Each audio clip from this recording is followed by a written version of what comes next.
Hello everyone. Dear student, आज हम करेंगे question find relation between A vector, B vector and C vector. यहाँ पर हम triangle law of vector addition लगाएंगे।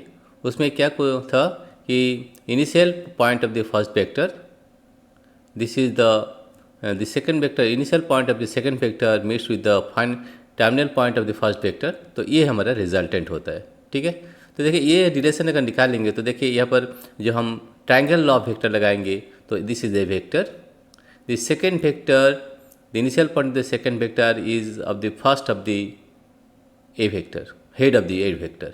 तो ये हमारा रिजल्टेंट होगा, ये हमारा ट्रायंगल लॉ में है। तो अकॉर्डिंग ट्रायंगल लॉ हम क्या लिख सकते हैं, A vector plus C vector is equal to B vector. ये हमारा रिलेशन होगा। ठीक है, ये होगा नंबर 1।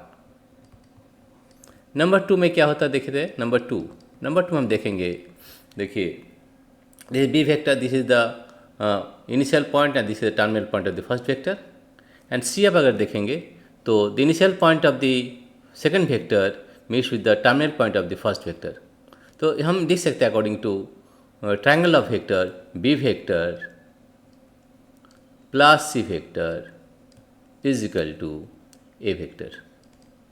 ठीक है, थर्ड वाला पॉइंट देखेंगे। थर्ड वाला जो हमारा डायग्राम है, ये डायग्राम में देखेंगे क्या देखना है। यहाँ पर हम सब triangle law of vector addition लगाएंगे। यहाँ पर देखते हैं ए वेक्टर है, ये है बी वेक्टर है और ये है सी वेक्टर। ए वेक्टर के क्या है, the initial the second B vector second vector है।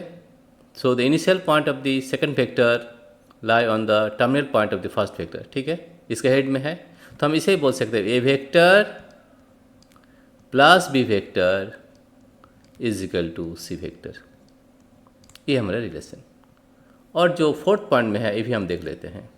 यहाँ पर हम triangle law of vector addition लगाएंगे। यहाँ पर देखिए, यहाँ पर बी वेक्टर है, ये ए वेक्टर है, ये सी वेक्टर है ना। तो हम यहाँ पर क्या लगाएंगे, वेक्टर बी वेक्टर प्लस ए वेक्टर, बी वेक्टर प्लस ए वेक्टर। इसका हमको रिजल्ट जो ये होना चाहिए था, लेकिन माइनस सी है तो equal to minus C vector होगा।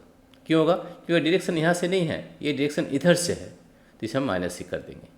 तो रिलेशन ऐसे लिख लेंगे A plus C plus B, और ऐसे भी लिख सकते हैं A vector plus C vector minus B vector equal to 0, ऐसे भी लिख सकते हैं।